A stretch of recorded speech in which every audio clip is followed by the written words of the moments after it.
इस online system में भी सीआर का कंसेप्ट वही रहेगा जैसे हम लोग के प्राइड में है। एक जिसने कोई ट्रेनिंग किया होता तो उसका ट्रेनिंग का भी डिटेल इसमें मार्क्स तो देना है।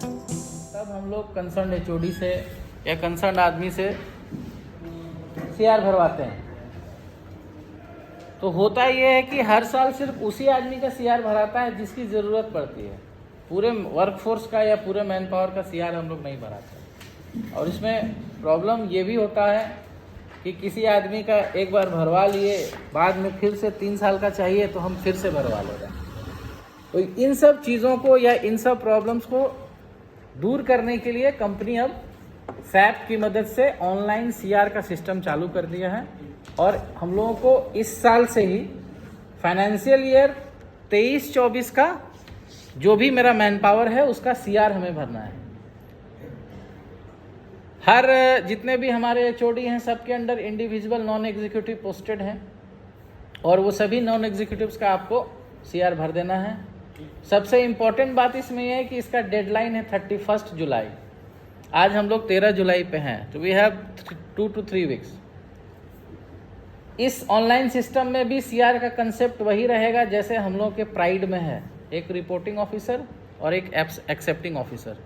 तो बहुत सारे डिपार्टमेंट, जिन डिपार्टमेंट में 2 एग्जीक्यूटिव्स हैं, फॉर एग्जांपल स्टेट डिपार्टमेंट में 2 एग्जीक्यूटिव है, शैलजानंद हैं, हरिराम साहब हैं, तो वहाँ पे आरए हो जाएंगे शैलजानंद और हरिराम साहब हो जाएंगे ए। ईएनएम डिपार्टमेंट में अलग अलग आदमी एज ए रिपोर्टिंग ऑफिसर है, जैसे पीके सिंह साहब आपके सब स्टेशन के इंचार्ज हैं, अभिमन्यु कोल्डम कॉलोनी के इंचार्ज हैं और रीजनल हॉस्पिटल के भी इंचार्ज हैं और केसी टूपिट सब स्टेशन के भी इंचार्ज हैं। तो वहाँ के लिए ये रिपोर्टिंग ऑफिसर हो जाएंगे और विकास साहब हो जाएंगे एक्सेप्टिंग ऑफिसर। सिमिलरली अनुपम ईएनएम के इंचार्ज हैं, ईएनटी के इंचार्ज हैं, तो ईएनटी का जो मैन पावर है उसके लिए ये रहेंगे और रिपोर्टिंग ऑफिसर में विकास साहब हो जाएंगे। तो हम लोग सीधा स्टेप्स देख लेते हैं। 5 मिनट का समय लगेगा इसको बताने में, उससे भी कम समय लगेगा। सिंपल हम लोग अपना जैसे लीव पोर्टल में लॉगिन करते हैं, लीव पोर्टल में हम लोग लॉगिन कर लेंगे। हो सकता है कि आप लोग के लीव पोर्टल में इतने सारे मेनू नहीं दिखते हो, तो उसको आप यहाँ टॉगल करके चेक कर सकते हैं। लेकिन माई सर्विसेज आपके मेनू में आपको दिखेगा। सीधा हम लोग माई सर्विसेज का ये जो बटन दिख रहा है यहाँ पे, इसको हम लोग बड़ा कर देंगे।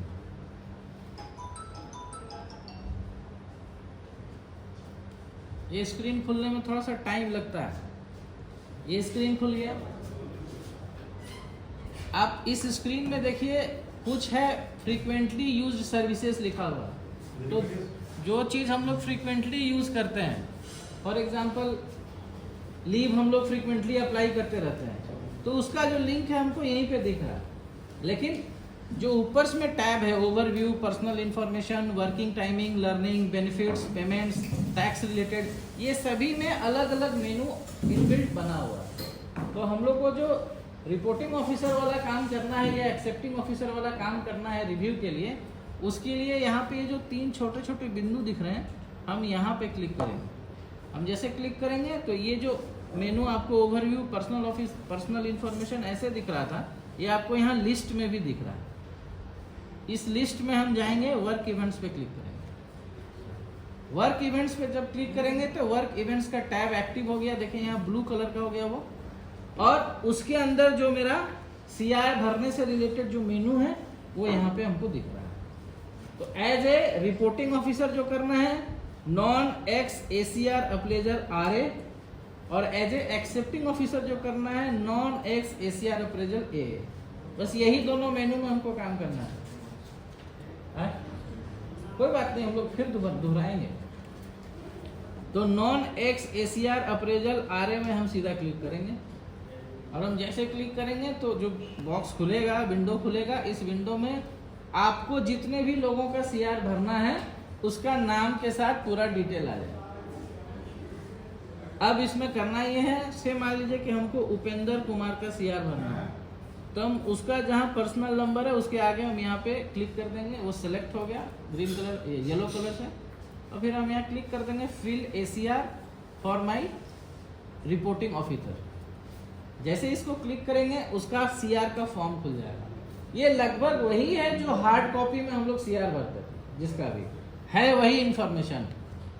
Financial year, company, personal area, reporting authority कौन है, एक्सेप्टिंग अथॉरिटी कौन है, एम्प्लॉय कोड, एम्प्लॉय का नाम, उसके डिटेल्स, उसका फिजिकल अटेंडेंस कितना है लास्ट ईयर वो भी लिखा हुआ है, कितने दिन वो टूर में था वो भी लिखा हुआ है, कितना लीव लिया था वो भी लिखा हुआ है, जो हम लोग को उसमें नहीं मिलता था क्योंकि वो मैनुअल था। ये सैप से ऑटोमेटिकली उठा लिया, तो इससे आपको रिव्यू करने में आसानी होगा कि ये आदमी पंक्चुअल है कि नहीं है, इसी में पता चल जा रहा है। अब हमको रिव्यू करना है तो एक और चीज़ देख सकते हैं कि इनको चार्जशीट इशू है कि नहीं, वो भी यहाँ पे आपको इन्फॉर्मेशन दिख रहा है कि नो डिसिप्लिनरी केसेस। अब रिपोर्टिंग ऑफिसर को रिव्यू करने के लिए करना यह है, सबसे पहले नेचर ऑफ ड्यूटीज परफॉर्म जो बॉक्स है इसमें आपको लिखना है कि वो क्या काम करता है। जैसे ये जो एम्प्लॉय है ये सिक्योरिटी गार्ड है, तो मैं इसमें सिंपल लिख दे रहा हूँ कि ये सिक्योरिटी गार्ड है, ठीक है, ये मैंने लिख दिया। इसके बाद इस साल में अगर इसने कोई ट्रेनिंग किया होता तो उसका ट्रेनिंग का भी डिटेल इसमें दिखता है, ये ट्रेनिंग वाला डिटेल है। अब सीधा हम नीचे आ जाएंगे सीरियल नंबर 4 में, और अब इसका जो सीआर में जैसे हम लोग मार्क्स भरते थे 10 पॉइंट में, वैसे ही हमको मार्क्स भरना है। मान लीजिए हम इसको मार्क्स भरते चले जाते हैं।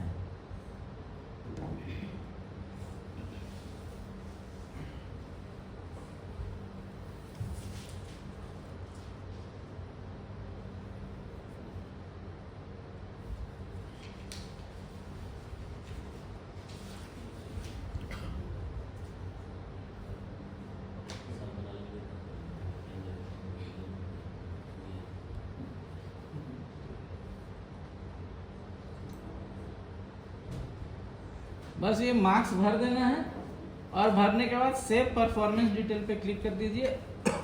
ऐसे एक मैसेज आएगा कि ये सेव हो गया है, और अब इसको ओके कर दीजिए। इसके बाद जिस तरीके से हम लोग अपना प्राइड अप्रेजल भरते थे तो हम लोग को लिखना पड़ता था कि ट्रेनिंग का जरूरत है कि नहीं है, उसी तरह एज ए रिपोर्टिंग ऑफिसर आपको देखना है कि कुछ ट्रेनिंग्स को डिफाइन किया है, self development training, quality training, safety training, functional technical training, other programmes. तो आपको अगर लगता है कि इस आदमी को किसी ट्रेनिंग की आवश्यकता है तो आप उसमें जिसकी आवश्यकता है वहाँ लिख दीजिए रिक्वायर्ड, या आपको लगता है कोई और एरिया ऑफ इम्प्रूवमेंट कुछ चाहिए तो आप उसमें लिख सकते हैं। जैसे ये सिक्योरिटी गार्ड है तो मैं इसमें लिख रहा हूँ कि training for basic security guard required, ये मैंने लिख दिया। हाँ, लिख जो आप जो चाहे लिख सकते हैं, वो आपके प्रेरोगेटिव है। ये लिखने के बाद आप सेव अदर डिटेल कर दीजिए। सेव अदर डिटेल करिएगा तो ये ट्रेनिंग वाला भी सेव हो गया, ओके कर दीजिए। उसके बाद आप नीचे आइएगा तो आपको देखिए इसका रेटिंग दिख रहा है कि क्या रेटिंग आप दिए हैं, आप क्या मार्क्स दिए हैं टोटल, वो दिख रहा है। वेरी गुड, ये देखिए यहाँ नीचे में दिख रहा है, ठीक है। और इसके बाद इसको हमको सबमिट कर देना है। मान लीजिए हम इसको सबमिट कर देते हैं, हम सबमिट, ये हमसे पूछेगा कि आपको सबमिट करना है, सबमिट कर दीजिए, ओके कर दीजिए। तो ये फॉर्म आपका सबमिट हो गया, काम खत्म हो गया। रितेश, इसमें हंसने वाला कोई बात नहीं है, ठीक है। ये इस तरीके से आप सीआर भर दीजिएगा। जैसे सबमिट करिएगा ऊपर में लिख देगा ACR form for the financial year is submitted successfully. ये देखिए यहाँ पे ये जो मैसेज लिखा है, इसका मतलब आपका काम खत्म हो गया, आपने एज ए आर इसको सबमिट कर दिया। अब दूसरे का करना होगा तो आपको इसको क्लोज करना होगा, और फिर से आपको यहाँ पे non executive ACR RA appraisal पे क्लिक करेंगे, और फिर से ये विंडो खुलेगा। अब जिस हमने उपेंद्र का कर दिया तो अब वो उपेंद्र का मेरे लॉगिन में नहीं दिख रहा है। अब उसका जो रिपोर्टिंग ऑफिसर है, रिपोर्टिंग ऑफिसर के एक्सेप्टिंग ऑफिसर के लॉगिन में चला गया। उसका एक्सेप्टिंग ऑफिसर एपीएम साहब है। अब जब एपीएम साहब का हम लॉगिन करके आपको दिखाएंगे तो वो उपेंद्र का एज ए रिपोर्टिंग ऑफिसर में, एज ए एक्सेप्टिंग ऑफिसर में इनका दिखेगा, ठीक है। तो कुछ लोग थोड़ा देर से ज्वाइन किए थे तो हम उनको शुरू से बताते हैं।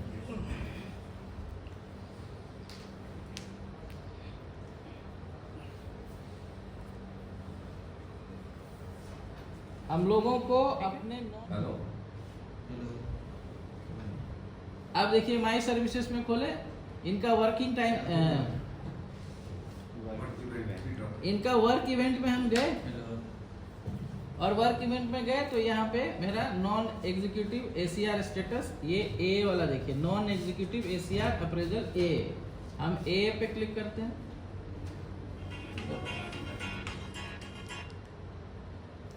ए पे क्लिक किए और इसको बड़ा कर देते हैं।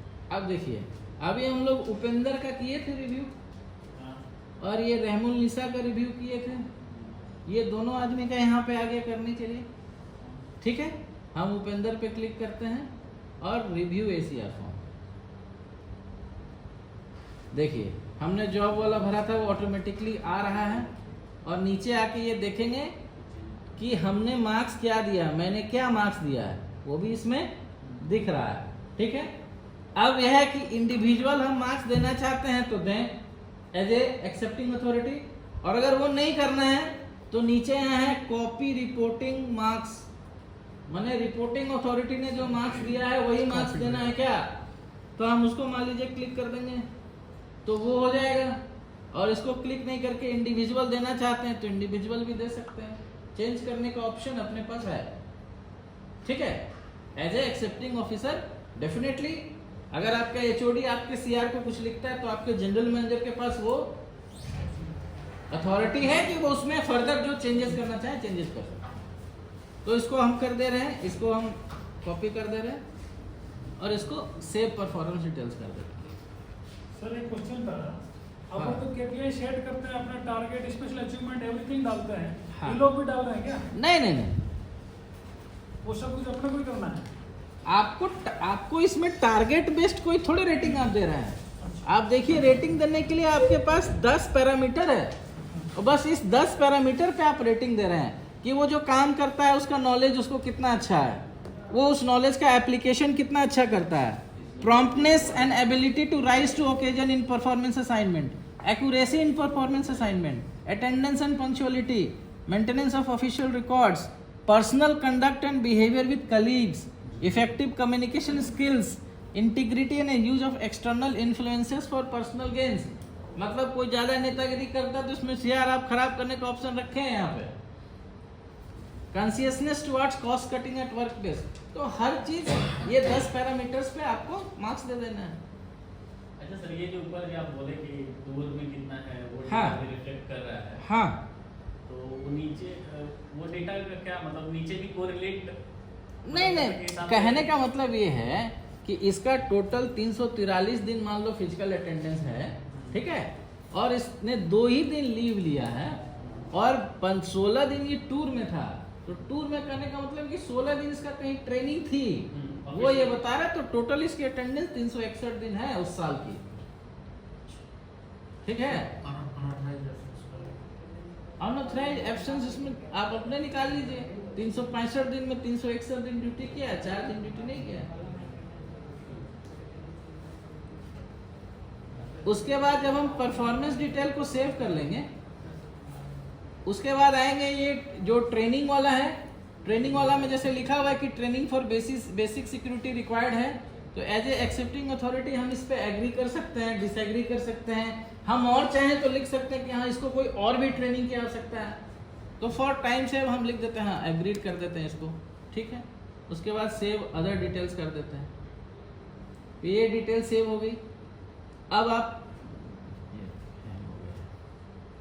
ये मैसेज आ गया और इसको ओके कर दिया। अब आप नीचे आइएगा, दिखेगा कि रिपोर्टिंग अथॉरिटी ने क्या मार्क्स दिया और एक्सेप्टिंग अथॉरिटी ने क्या मार्क्स दिया, ये आपको दोनों दिख रहा है। आप फर्दर जाके फिर चेंज कर सकते हैं चाहे तो, जब तक आप सबमिट नहीं किए तब तक आपको जो चेंजेस करने हैं चेंजेस कर लीजिए। उसको कैसे पता चलेगा सर कि उसको क्या मिला है? किसको? हम लोग को 15 है और उसके बाद हम लोग का अपना पोर्टल रहता है खोलते हैं। हाँ, तो भी आएगा सिस्टम, अभी ये इनिशिएशन है, ये होगा, उसके बाद वो भी चीज आएगा, होने के बाद 15 अगस्त वगैरह को जब रिलीज हो जाता है ना, वैसे ही इनका भी आएगा अभी। और उसके बाद इसको हम सबमिट कर देते हैं, सबमिट कर देंगे, ये सबमिट हो जाएगा। अच्छा, हम लोग तो कहीं वेरी गुड बोल के दिए नहीं सर, कितना नंबर पे वेरी गुड है ये तो कहीं मेंशन नहीं है। 80 से ऊपर, 80 से 80 से ऊपर वेरी गुड, और एक्सीलेंट आ जाएगा फुल 90 90 से ऊपर, ठीक। वो आप एक्सपेरिमेंट करके देखिए कि क्या क्या मार्क्स देने पे क्या आ रहा है। अच्छा, लिखा हुआ ऊपर क्या? ये देखिए यहाँ, ये देखिए, एक सेकंड सर, देखिए क्या मार्क्स पे क्या आएगा अच्छा, वो ठीक। यहाँ लिखा हुआ है। 86 से 100 में आउटस्टैंडिंग, 71 से 85 वेरी गुड, 56 से 70 गुड, 41 से 55 एवरेज और 0 से 40 पुअर। पास मार्क्स माने हो गया। पास मार्क्स सर 41 है।